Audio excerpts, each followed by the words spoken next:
And he pointed at it again and shot me again. It was instantaneous. It was just like that. I was in darkness. I knew his name was Jesus Christ. People asked me, what did Jesus look like? Well, I didn't see his face. He had a hood over his face. I knew if he would have pulled back his hood, it would not be good. It would be a judgment. He has his head down and he has a hood on. And Jesus, he doesn't even want to look at me. You serve the devil. Satan is your father, and you're going to be with him. This deafening voice screamed, "He's mine, he's mine." He held me by the chains and he literally shook me, and down we went. The wind from falling, it was taking my breath away. I couldn't even breathe. I was falling. I felt so fearful. It's not fear, it's terror, and it's alive. Terror like you would never believe. I'm looking down and I see another, like a portal, like another portal, and I knew like that was the end of it right there. And I'm seeing this portal, and it's open. As it opened, right then I can see every detail. Some sections, the walls of hell are prisons. There's cells in there, just like in prison. And there were rows and rows of cells, like the old cells. Rectangle prison, medieval look. But when I looked, it was a desolate forest. But these trees, it wasn't a regular forest. These trees were dead. And it was black sands, black and gray sands. There's trees, dead trees. Ground, the sand was like gray, dirty gray. All their skin was ashen whitish. The color of their flesh was like a smoky gray darkness. And then suddenly these flames just rose from the ground up. It was a torrent of flames. And I also seen maggots. Maggots. They kind of come up and just crawl. They were calling us stupid humans. Demons call us, we're stupid humans. Stupid humans. We're stupid humans. They were calling us stupid and they were laughing. They laugh, they enjoy it. They're laughing. I can hear them clearly. And its head was back like this, and it was cackling, and its eyes became euphoric. And I could tell it was high on my pain. They get energy off our pain. They eat it. It's a form of food to them. It's like a drug to them. They get high off of it. Some of them have yellow eyes, green eyes, red eyes. Some of them had red eyes. Some of them had yellow eyes with the slits in them. And then its eyes were like a lizard, but they were blood red. And they were covered in black. And it had a black cloak on too. The way they feel about you and me, we need to stick together as mankind. Even if you was to feel their hate, you would die here on earth. You can feel the hate. It would be overwhelming for us. It would automatically explode your heart. They attacked me, got into me. And when it threw me, I mean, the strength of this thing, it was like me picking up this pen and throwing this pen. It was like it was nothing. They switch it up. They went on, they caught you down here this time, caught you up here, caught you here, come down into your throat, rip your tongue, your insides out. They can tear your head. Just say if your arm gets ripped off, your arm will grow right back. And they were tearing my skin off, and my tendons were like hanging. Poking their privates all the way in and coming out through their chests in different directions. Like they put these spears through them. These spears are huge. And they would take the body and they would poke you through and they would stuff you and they'd stuff another one on top of you and they'd stuff another one while you're screaming and moving, and then they'd pick you up and I don't even know where they were carrying them. They were throwing these pastors in boxes. And as the kid going around the circle in this box, they kept poking the hole, and there was a pastor in there. When they were torturing people, they were getting high, like they were just laughing, and they would invite more. They would put these hook things in people's mouths, and then they would rip their whole heads backwards. And you can still hear the person screaming. No one can quite imagine how sexually charged these demons are. I want you to imagine fornicating against your will until the point that your flesh can no longer stay on your bones. Just imagine every hole in your body, your eyes, your ears, nose, were being penetrated. A lot of ladies already, like they had them in line on these poles, these like wooden posts, just lined up, and they'd snatch them off. One time this lady, I saw the demon came and snatched her off. Part of her arm and stuff was still stuck and hanging on the pole.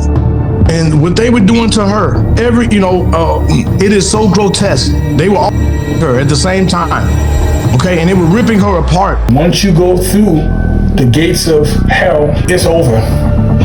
You're done. If you pass that gate, there's no coming out from that place, and it's way worse than what I just saw, and I thought that was something. Turn to God. Nothing here is worth it. Nothing here is worth it. And that's what I'm trying. That's the whole reason why I'm trying to tell the world. Is because there is a truly hell. And it's so horrible. And I don't want anyone to go. We all felt this being come above us. And this being was great. Like you just knew instinctively how huge this being was. And he went and he stood above us and he puts his feet out and he goes like this and he looks down at us and he shakes his head and says, I don't think so. So I went and looked down immediately and they were all gone. Even Satan ran like a scaredy cat. And the light washed over me, and at that point I turned to look back. And Randy, when that light struck that creature, it screeched and screamed in agony and scrambled backwards like a rat running for cover. Darkness and evil cannot live in the light of God.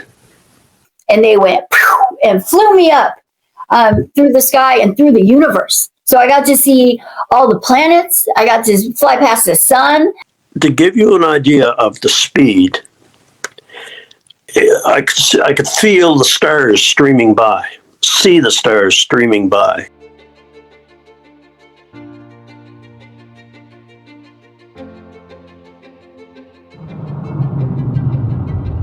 And so I stepped through this mist-covered portal and gingerly put one foot inside because I cannot see what I'm stepping onto, and felt something firm. I brought my other foot in.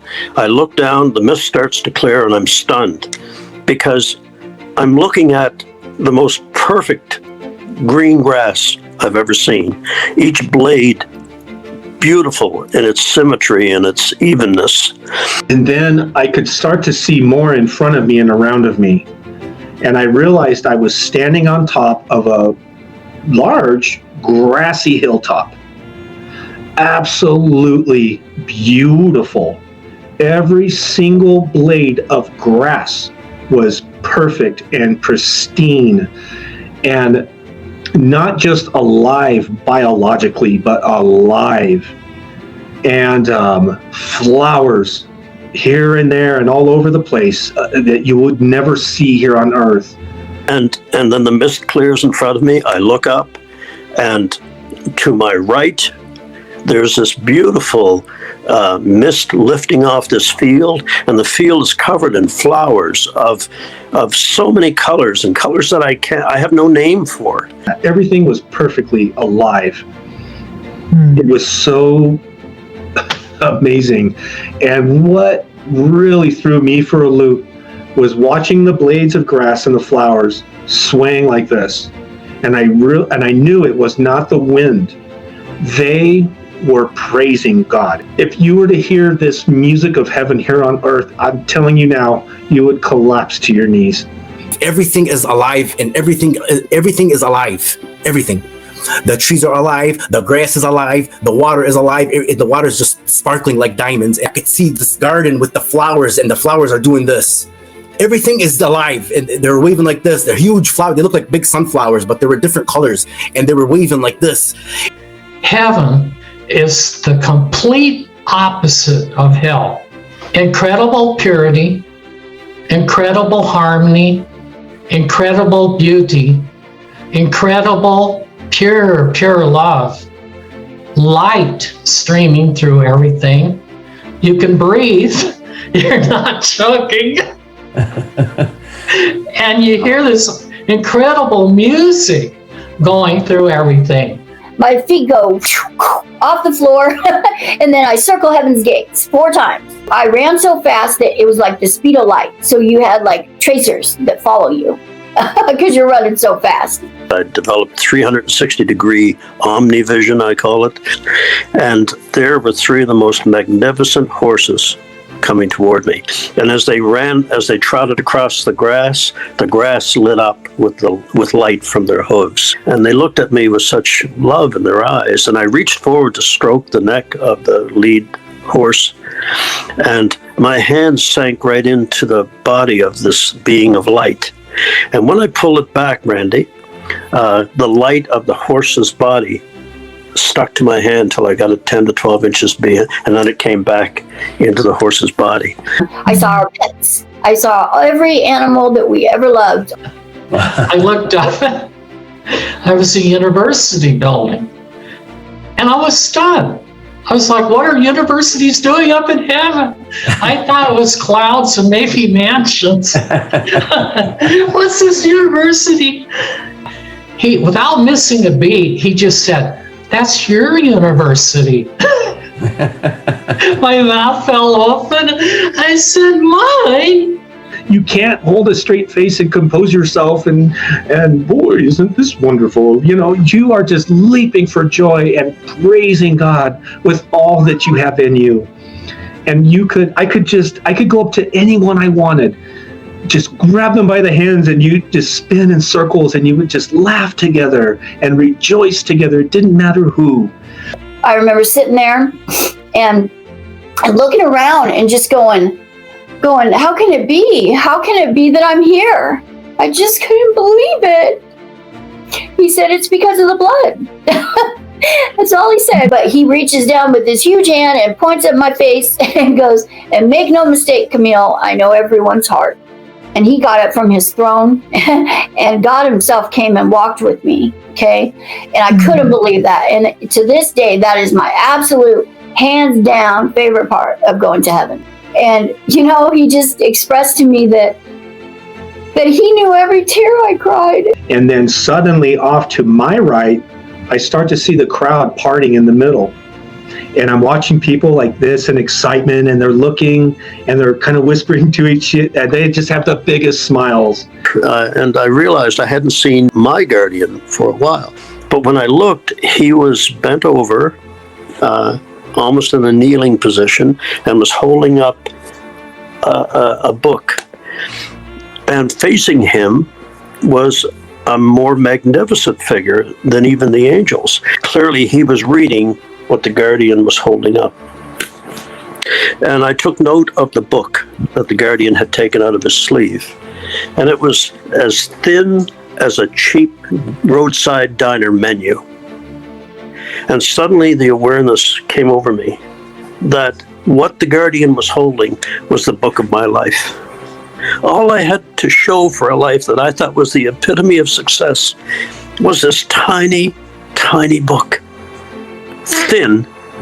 One of the more outspoken ladies goes, Camille's here, Camille's here. And then all these hundreds of people came gathering.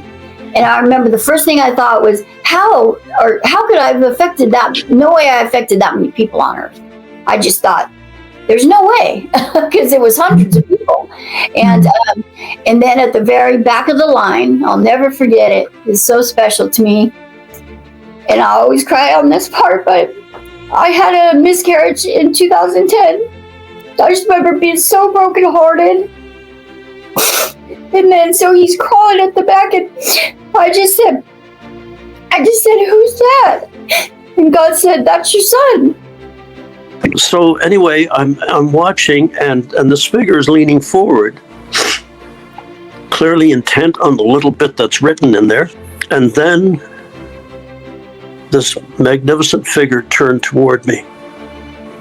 And I found myself face to face with none other than Jesus Christ, the Son of God, someone that I thought was just some old Jewish legend that people had made up. And then finally I shouted out, it's Jesus, it's Jesus. He walks into this crowd, and the first thing he does, he locks eyes on the nearest person to him, and not running, but very quickly, his arms are outstretched like this, and he goes right up to that person. They grab each other like this. He's grabbing them by the shoulders. They grab Jesus by the shoulders, and they pull each other in. Their arms are wrapped around each other so tight. Jesus has his chin across their shoulder like this, and they are just, it was the bear hug of all time. Hugging each other, just swaying like this. It was as if in that moment, the entire universe had disappeared and everything in it, and it was just Jesus and just that person. And I'm looking at this figure and the magnificence of this figure, not just the look of intense love and concern for me, but this golden light flowed out of him from seemed to start at his head and flow down his body, and it flowed down that slope. And I fell to my knees and tried to crawl toward him. I had to get closer. And he went to the next person. And this guy, he leans in and kind of says something in Jesus's ear, and Jesus goes back laughing. He was laughing so hard. I mean, his head was all the way back, and he has the most amazing smile. And when Jesus laughs, it's such a contagious laugh. And everyone's laughing, and I'm laughing. And it was as though I had finally come home, that I had found what I had searched for all my life. And then his eyes looked into mine. And when I looked into those eyes of gray and green and blue, I was lost in the love of eternity. And he stops mid-sentence. He goes up straight like this. His eyes are straight ahead, and then he turns, and his eyes go straight into mine.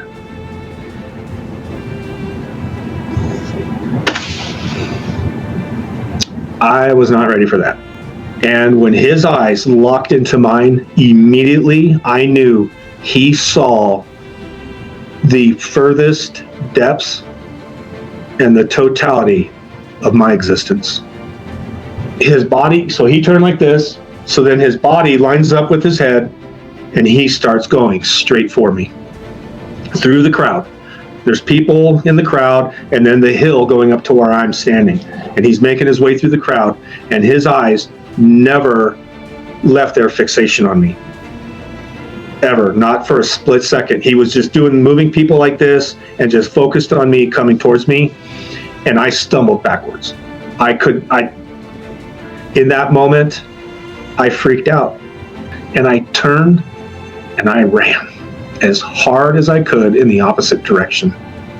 This is where you can have that 360 view, because I'm running away. 360 degree omnivision, I call it. I could see a whole 360 degree view.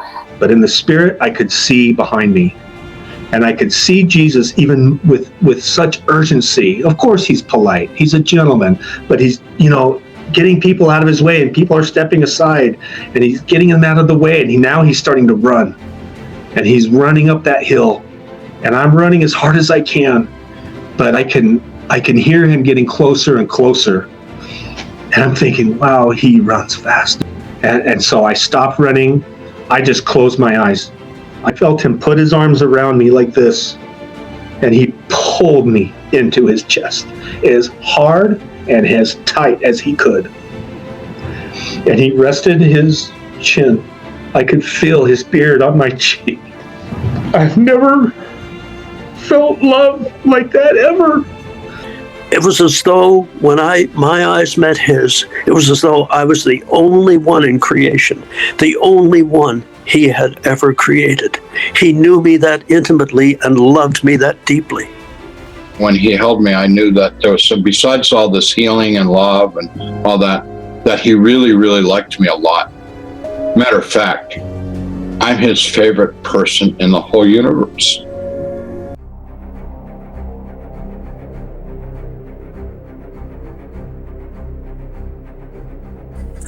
And he came close to me to say this to me. So this is for the whole world. You better listen up. These are his exact words.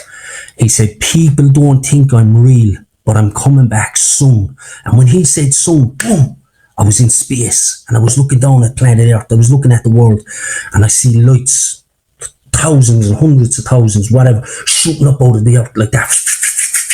He's sending me to hell. But he's showing me this first. I knew it. I was in the spirit. I knew it. I had that fear in me. I'm going back up, and he's sending me to hell. So I see all these lights shooting up, which I know is the saints coming up, up to meet him. As soon as all those lights were where they were going, I was there instantly, and I was standing in clouds. And then everyone said the same thing. Jesus came back. Jesus is real. And then boom, I was back in space again in the same place, and I just saw the world exploding, flames exploding, and then I was back before the Lord.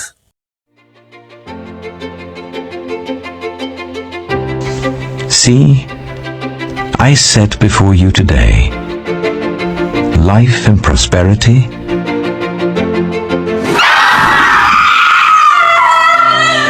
death and destruction. Now choose life, so that you and your children may live